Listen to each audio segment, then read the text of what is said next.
Hello everyone. तो हम लोगों ने देखा चारों कॉलिगेटिव प्रॉपर्टीज़ पढ़ लिया है ना। अच्छा, कॉलिगेटिव प्रॉपर्टीज़ से अगर हमको पूछा जाए कि मेनली हम लोग क्या डिटरमाइन करते हैं, तो कॉलिगेटिव प्रॉपर्टीज़ से बेसिकली हम लोग मोलर मास डिटरमाइन करते हैं सॉल्यूट का। उसके फार्मूला में आता था ना given weight upon molar mass. तो मोलर मास जब निकालना होता था तो हम लोग कॉलिगेटिव प्रॉपर्टीज़ का यूज़ करके कि उसका डिप्रेशन एंड फ्रीजिंग पॉइंट देख लीजिए, जैसे कोई सॉल्यूशन लिए है ना, तो उस वो सॉल्यूशन में जो सॉल्वेंट है उसका बॉइलिंग पॉइंट अपने को पता होगा। उसके बाद जो सॉल्यूट मिलाए हैं, जो सॉल्यूशन बना है उसका बॉइलिंग पॉइंट क्या है वो भी हमको पता चल जाएगा। बॉइलिंग पॉइंट पता चलेगा तो एलिवेशन इन बॉइलिंग पॉइंट हमको पता चल जाएगा। वो पता चलेगा तो delta T f is equal to delta T b, boiling point बोले ना, तो के बी इंटू एम, सॉल्वेंट का के बी हम निकाल ही सकते हैं। ये जो मोलालिटी में हम लोग इसका लिखते थे, क्या लिखते हैं, given weight upon molar mass, और ये किसका होता है, सॉल्यूट का। तो गिवन वेट भी हमको पता है कि हमने सॉल्यूट कितना डाला था, तो ये पता रहेगा। तो हम मोलर मास और into mass of solvent in KG था, तो हम मोलर मास कैलकुलेट कर सकते हैं। सब कुछ हमको एक्सपेरिमेंटली पता रहेगा, तो उस सॉल्यूट का मोलर मास क्या है निकाल सकते हैं। तो सारी कॉलिगेटिव प्रॉपर्टीज से हम उसका मोलर मास सॉल्यूट का निकाल सकते हैं, ठीक है। अब देखते हैं abnormal colligative properties. Abnormal colligative properties, abnormal colligative properties क्या होता है देखते हैं, ठीक है। इट हैज़ बीन ऑब्जर्व, देखो देखा गया कि जो ऑब्जर्व्ड कॉलिगेटिव प्रॉपर्टीज़ है और जो कैलकुलेटेड जो मोलर मास है, मतलब जो भी ऑब्जर्व्ड मोलर मास और कैलकुलेटेड मोलर मास सॉल्यूट का, वो जो है एसोसिएशन और डिसोसिएशन के चलते कुछ डिफरेंट है। मतलब मान लो हमने ये कॉलिगेटिव प्रॉपर्टीज़ का वो यूज़ करके मोलर मास कैलकुलेट कर रहे हैं, तो एक थियोरिटिकल मोलर मास जो कैलकुलेट कर रहे हैं और एक्सपेरिमेंटली जो आ रहा है मोलर मास, ठीक है, कैलकुलेट करने से मतलब, तो ये दोनों में डिफरेंस आता है। कब? जब कोई हम ऐसा सॉल्यूट डालते हैं जब सॉल्यूशन में वो ब्रेक कर जाता हो, जैसे NaCl डालें तो ये तो पानी में Na++Cl वो माइनस बनाएगा ना, ठीक है। जैसे हम ग्लूकोज डालते थे तो ग्लूकोज C6 क्या होता है, C6H12O6, तो ये टूटता नहीं था, लेकिन ये तो पानी में टूट सकता है। अब तुम अगर ग्लूकोज का 1 मोल डालोगे तो वो पानी में 1 मोल ही रहेगा, पार्टिकल्स 1 मोल रहेंगे।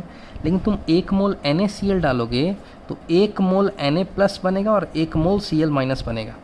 इसका मतलब तुमने 1 मोल पार्टिकल डाला कुछ और वो 2 मोल हो गया, वो 2 मोल हो गया, तो नंबर ऑफ़ पार्टिकल्स बढ़ गया ना। तो नंबर ऑफ़ पार्टिकल्स बढ़ गया, तो जितना 1 मोल NaCl के लिए तुम सोच रहे थे कि इतना डेल्टा टी एफ या डेल्टा टी बी होगा, तो इतना तो होगा नहीं, क्योंकि ये तो 1 मोल से ये 2 मोल हो गया ना पार्टिकल्स। पार्टिकल्स मतलब कुछ भी। कॉलिगेटिव प्रॉपर्टीज़ क्या बोलता है कि जो कि ऐसा प्रॉपर्टी जो नंबर ऑफ पार्टिकल्स पे डिपेंड करे। तो जैसे आपने NaCl डाला तो वो तो एक Na+ और Cl वो माइनस में भी टूट गया, लेकिन वही ग्लूकोज टूटता नहीं था। इसीलिए अभी तक तुमने जितने भी क्वेश्चन किए होंगे ना, उसमें या तो तुमको ग्लूकोज मिला होगा, या तो यूरिया मिला होगा, या तो शुगर मिला होगा। ये तीनों पानी में डिसोसिएट होते नहीं हैं, ठीक है। तो अब हम ऐसे सॉल्यूट की बात करेंगे जो पानी में डिसोसिएट या किसी सॉल्वेंट में एसोसिएट भी हो सकते हैं। जैसे कि सोडियम सल्फेट Na2SO4 है, तो ये किस में टूट जाएगा, ये टूट जाएगा 2Na+ SO4 2- में ये टूट जाएगा, है ना, 2Na+ SO4 2- में टूट जाएगा, ठीक। तो इसी तरह हम लोग अभी देखेंगे कि कैसे डिफरेंस ये आता है, क्यों आता है, और कैसे इस डिफरेंस आया तो कैसे हम लोग निकालेंगे फिर अच्छे से, ठीक है। अब लिखो, इट हैज़ बीन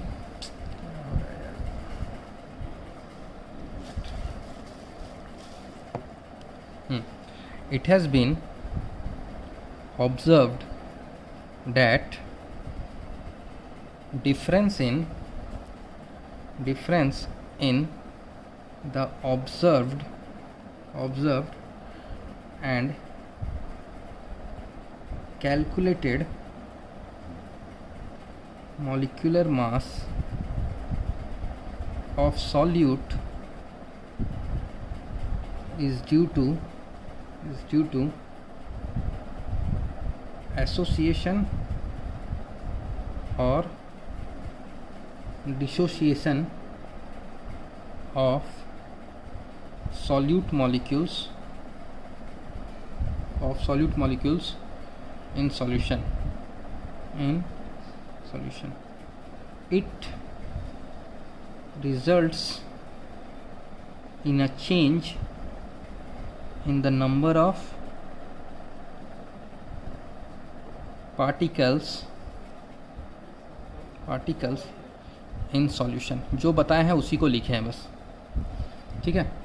तो इसके लिए एक डिफाइन होता है वेंट ऑफ फैक्टर आई, ये पॉज करके लिख लो। अब डिफाइन एक टर्म होता है वेंट ऑफ फैक्टर, जो हम अभी पढ़ा रहे हैं ना, ये एक्चुअली पता है एनसीईआरटी ने इस बार के सिलेबस से इसको हटा दिया है, मतलब सीबीएसई के स्टूडेंट्स के लिए, बोर्ड एग्ज़ाम के लिए, ठीक है। तो हो सकता है जेई तक में जेई ना हटाए, है ना। तो हम लोग इसको पढ़ लेते हैं, वेंट ऑफ फैक्टर आई किसको बोलते हैं, ठीक है। वेंट ऑफ फैक्टर आई किसको बोलते हैं। तो ये जो आई है ना, ये बताता है कि नॉर्मल कॉलिगेटिव प्रॉपर्टीज़ और एबनॉर्मल कॉलिगेटिव प्रॉपर्टीज़ का क्या रिलेशन है। तो आई का जो है वो 3 फार्मूला होता है। एक होता है number of particles after dissociation और association, number of particles after dissociation और association upon number of particles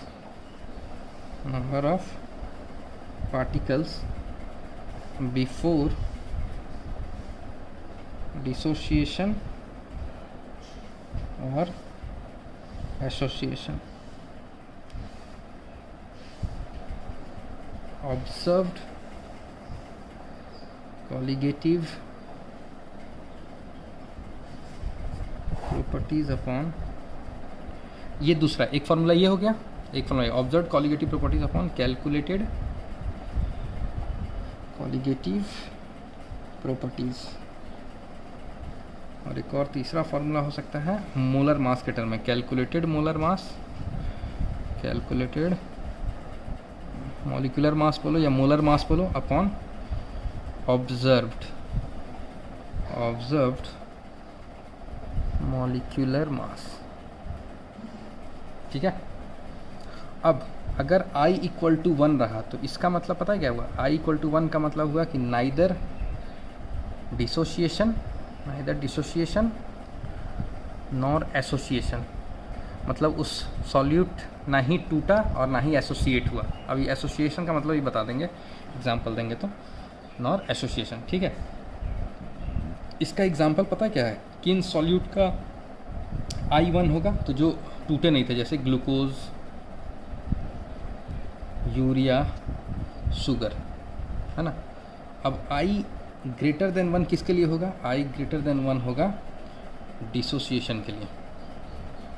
I अगर ग्रेटर देन 1 होगा तो किसके लिए होगा, डिसोसिएशन के लिए, तो मतलब डिसोसिएशन होगा, ठीक है। इसके एग्जांपल जितने भी आयनिक कंपाउंड है, NaCl, KCl, है ना, BaCl2 etc, जो भी टूट सकता है, डिसोसिएट हो सकता है। और I लेस देन 1, ये क्या है, इसका मतलब एसोसिएशन विल ऑकर।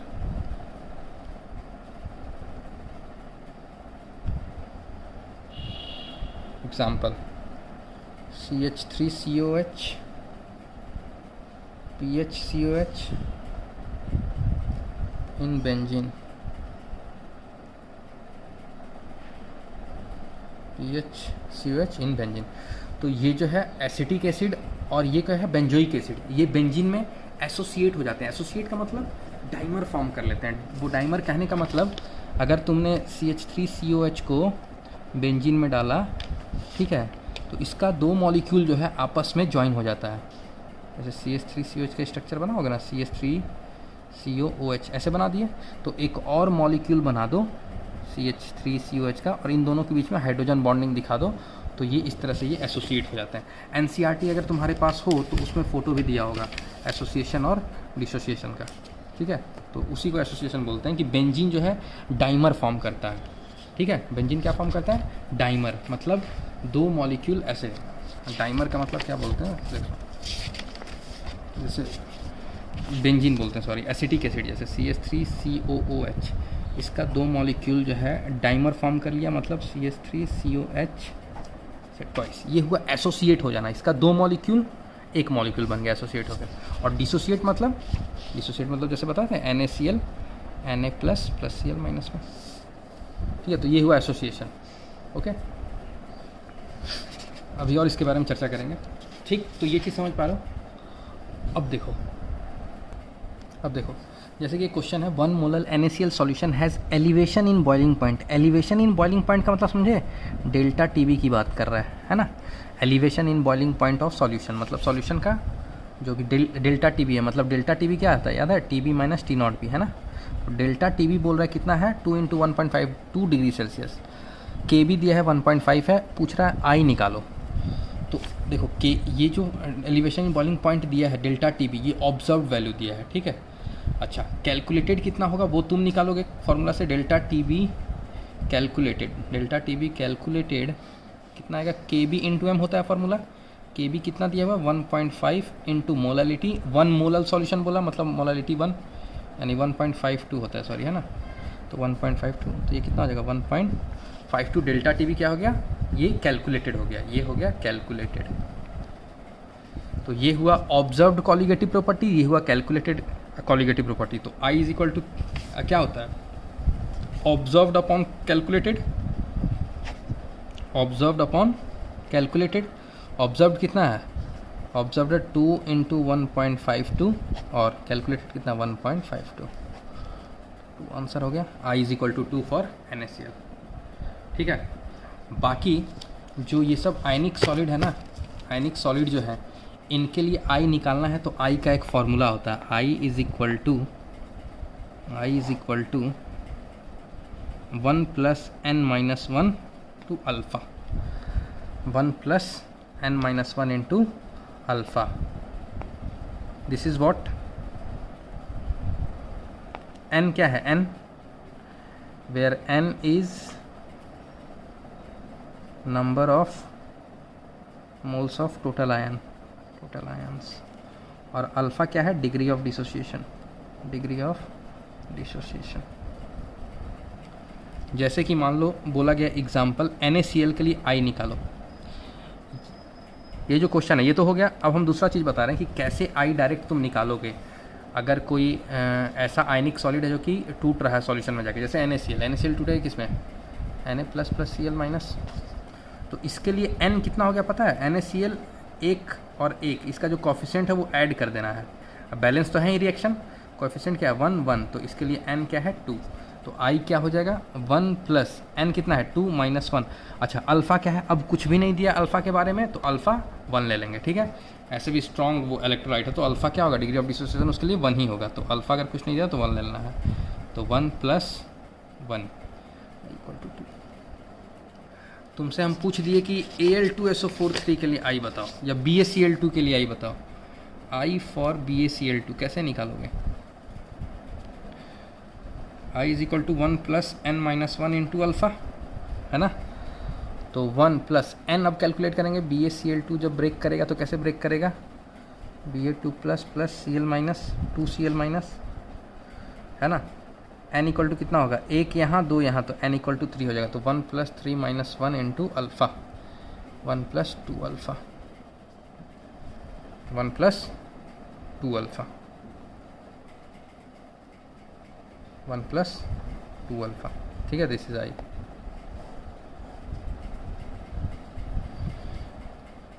ठीक है, आप समझ पा रहे हो कैसे I निकाल रहे हैं। 1 + n-1 अल्फ़ा। अल्फ़ा फिर से क्या मान ली, कुछ नहीं दिया तो अल्फ़ा 1 मान लो। अल्फ़ा अगर 1 हो जाएगा तो क्या हो जाएगा, 1 + 2 3 हो जाएगा, ठीक है। n समझ में आ गया ना निकालने, ओके।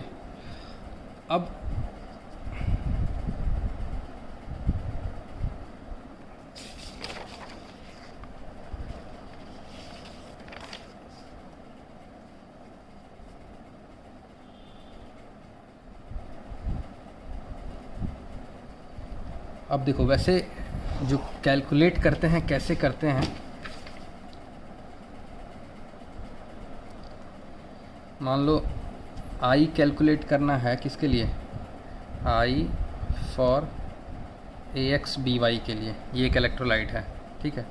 तो ये डिसोसिएट कैसे होगा, XAY + YBX-, है ना। तो इसके लिए n क्या हो जाएगा, x + y होगा, बैलेंस किया हुआ है तो x और ये y, तो x + y n हो जाएगा। तो I क्या हो जाएगा इसके लिए 1 + n-1 अल्फ़ा, यानी x + y - 1 इंटू अल्फ़ा, ठीक है ना। कोई दिक्कत, नहीं है।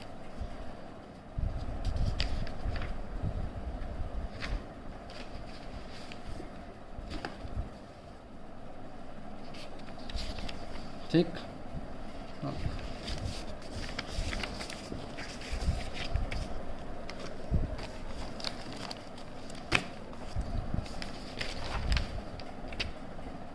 और जैसे अगर इसको निकालना है, मान लो AX/BY टाइप का एक इलेक्ट्रोलाइट है, ये XAY प्लस और YBX माइनस में अगर टूट रहा है, ठीक है, तो T इक्वल टू 0 पे ये मान लो 1 मोल है, T इक्वल टू T पे ये कितना बचेगा 1 माइनस अल्फ़ा, ये कितना बचेगा X अल्फ़ा, ये बचेगा Y अल्फ़ा। ठीक है, ये आता है ना, सिखाए थे केमिकल इक्विलिब्रियम वगैरह में भी। I इज इक्वल टू क्या हो जाएगा, I का फॉर्मूला क्या होता है, I का फॉर्मूला होता है total number of particles after association, sorry after association और डिसोसिएशन, तो यहाँ तो डिसोसिएशन हो रहा है, तो at time T equal to T पे टोटल नंबर ऑफ पार्टिकल्स कितना है 1 minus alpha plus X alpha plus Y alpha. I का फार्मूला होता है ना total number of particles after dissociation upon total number of particles before dissociation, तो before dissociation मतलब T equal to 0 पे कितना था 1 था। ठीक है, तो दिस इज I, ये हो जाएगा 1, I is equal to 1 plus bracket में X plus y minus 1 into alpha, तो इसी को हम लोग बोल रहे हैं N। ठीक है, X प्लस वाई को क्या बोल रहे हैं N, तो किसी भी जनरल के लिए हम ये लगा सकते हैं। अगर if X plus Y is equal to 1 तो I is equal to 1 plus N minus 1 alpha, proof कर दिए। ठीक है, अब देखते हैं van't Hoff factor.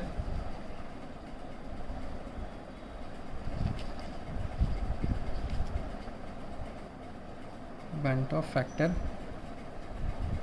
For association, जहाँ एसोसिएशन हो रहा है मॉलिक्यूल्स का, वहाँ पर क्या होगा, तो वहाँ पर वही होगा I is equal to total number of solute particles after association upon initial number of solute particles taken।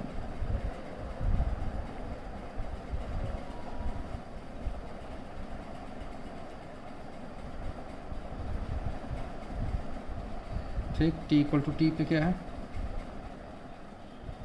ऐसे लिख सकते हैं ये। अच्छा, ये N दे दिए तो कंफ्यूज मत होना, ये N दे दिए तो कंफ्यूज मत होना। 1 माइनस NX, X ये कोएफिशिएंट है। ठीक है, इसको क्या लिख सकते हैं अल्फ़ा के टर्म में, क्या लिख सकते हैं 1 माइनस अल्फ़ा, और ये अल्फ़ा बाई एन, क्यों X is equal to N X upon 1, तो X is equal to alpha by N होगा ना। अल्फ़ा कैसे निकालते हैं याद है,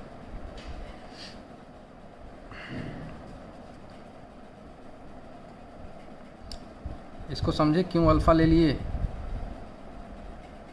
ठीक है, यहाँ से सब केमिकल इक्विलिब्रियम में बताया हुआ है ये सब। अब I इज इक्वल टू, तो T इक्वल टू T पर मतलब आफ्टर एसोसिएशन पार्टिकल्स इतना है और इनिशियल तो 1 था, तो न्यूमरेटर में 1 minus alpha plus alpha by N divided by 1, तो ये तो 1 ही रहेगा, यानी I इज इक्वल टू क्या लिख सकते हैं 1 minus alpha plus alpha by N. ठीक है, इसको और अच्छे से अगर वो लिखना चाहो तो क्या लिख सकते हो, तो 1 minus alpha plus alpha by N. ठीक है ना, n क्या हो गया number of solid particle which are associated, मतलब n क्या हो गया, जैसे मान लो यहाँ पर बताया ना कि 2CH3COH है। ठीक है, ये बना दिया CH3COH, यहाँ n, तो ये क्या है n इसके लिए 2 हो जाएगा। ठीक है ना, n इक्वल टू 2, अल्फ़ा कुछ नहीं दिया तो 1 मान लेना, कुछ दिया रहेगा तो मान लेना, I निकल जाएगा। और क्या क्या बताया है, जो बेंजीन है, बेंजीन बोलते हैं, बेंजोइक एसिड और एसिटिक एसिड। बेंजीन में क्या होता है एसोसिएट होता है। ठीक है, अब कुछ क्वेश्चन देखते हैं। अच्छा, इससे पहले एक और बात कर लेते हैं, अब लास्ट बात कर रहे हैं। तो अब देखो, अब अगर सॉल्यूट मेरा ना ही एसोसिएट हो रहा है ना ही डिसोसिएट हो रहा है, जैसे कि यूरिया ग्लूकोज के केस में होता था, तो वहाँ तो हम लोग चारों जो भी अपना कॉलिगेटिव प्रॉपर्टीज़ था वो देख लिए थे, जैसे पहला था P naught minus P S upon P naught is equal to mole fraction of solute, है ना। दूसरा था delta T B is equal to K B into M. तीसरा था delta T F is equal to K F into M. और चौथा था pi is equal to C R T. ये 4 कॉलिगेटिव प्रॉपर्टीज पढ़े थे। तो ये फॉर्मूला तब लगाएंगे जब जो सॉल्यूट है वो ना ही एसोसिएट करेगा ना ही डिसोसिएट करेगा, लाइक ग्लूकोज, यूरिया, शुगर। लेकिन अगर आपका इफ आई इक्वल टू 1, लेकिन अगर आपका सॉल्यूट एक इलेक्ट्रोलाइट है या फिर एसिटिक एसिड या बेंजोइक एसिड में से कोई है जो एसोसिएट या डिसोसिएट हो सकता है, तो आपका यही चारों फार्मूला क्या हो जाएगा पता है, P naught minus P S upon P not, x solute के आगे आई से मल्टीप्लाई हो जाएगा। अब जो भी आई तुम निकालोगे उससे मल्टीप्लाई कर दोगे। दूसरा delta T B is equal to K B into M था, अब आई के बी इंटू एम हो जाएगा। तीसरा फार्मूला क्या हो जाएगा, delta T F is equal to K F into M था, अब क्या हो जाएगा I into K F into M. और pi is equal to C R T था, अब आई से मल्टीप्लाई हो जाएगा। ठीक है, delta T B is equal to I K B M, delta T F is equal to I K F M, और pi is equal to I into C R T. और आई अब देखो ना, जिसके लिए आई 1 रहेगा लाइक ग्लूकोज, शुगर, तो यही फार्मूला तो आई 1 हो जाएगा, तो यही तो आएगा। यानी एक्चुअल में जनरल फार्मूला यही है, बस ग्लूकोज यूरिया के लिए आई क्या हो जाता है 1 हो जाता है, तो आई 1 होने के लिए फार्मूला ये आ जाता है। लेकिन एक्चुअल में ये है, कोई भी सॉल्यूट डालो, ठीक है ना। यहाँ पर हम लोग ये सीख लिए कि ये चारों कॉलिगेटिव प्रॉपर्टीज अब मॉडिफाई ऐसे हो जाएगा। अब तुम लोग चाहो तो नरेंद्र अवस्थी के क्वेश्चंस अब सॉल्व कर सकते हो, ठीक है, जो भी है कॉलिगेटिव प्रॉपर्टीज़ का। ठीक, अब एक क्वेश्चन हम देते हैं कि C6H5OH यानी phenol dimerise in benzene if observed molecular weight of phenol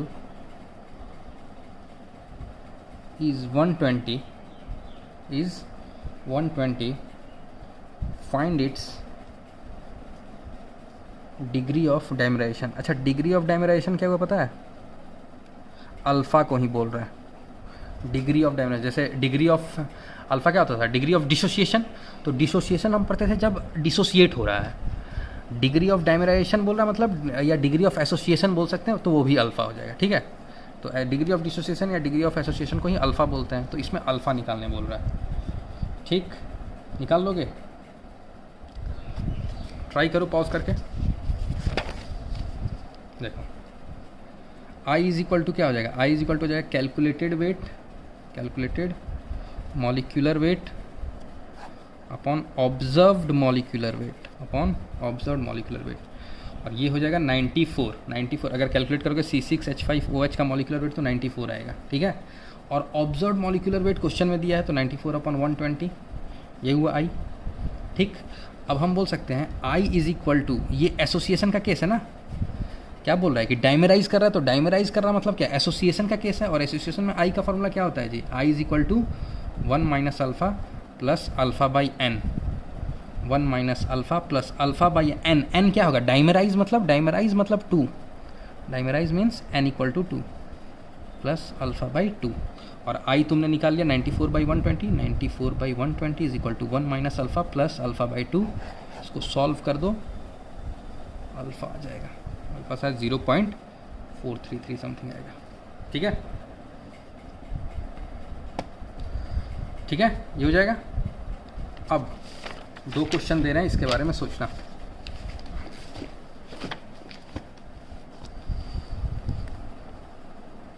question पढ़ दे क्या, find went Hoff factor I for 100% dissociated solution of potassium ferrocyanide, K3 potassium ferricyanide है तो K3 FeCN6, ठीक है। तो ये किस में टूटेगा, ब्रेक करके देख लेना, और आई क्या होगा उसके लिए निकाल लेना। Which of the following aqueous solution has lowest freezing point, 0.1 molar sucrose solution, 0.1 molar NiCl2, 0.1 molar CSO4 या 0.1 मोलर दिस। तो बताओ किसका सबसे लोएस्ट फ्रीजिंग पॉइंट होगा, ठीक है। तो इस क्वेश्चन को ट्राई करोगे, और देखिए ये क्वेश्चन है, What mass of KCl is required to depress the freezing point of 500 gram of water by 2 kelvin. KF दिया है 1.86 वाटर के लिए, और ये पोटेशियम का मास और ये क्लोरीन का मास। नहीं होगा तो सॉल्यूशन देख के, फिर भी नहीं समझे तो बताना। ठीक है, कर लोगे अब, नोट कर लेना, और अवस्थी के क्वेश्चन अब सॉल्व करना शुरू करो, खासकर कॉलिगेटिव प्रॉपर्टीज़ पे जो क्वेश्चन होगा एकदम वो लगाओ तो उसको, और जो हम भेज रहे हैं उसको तो करना ही है। खासकर नीट के स्टूडेंट जो है वो हम जो भेजेंगे उसको तो करना ही है, ठीक है ना, और जेई को भी करना है। चलो ठीक है, इतना हम लोग पढ़ लिए, करना। ओके चलो बाय, फिर कल मिलते हैं।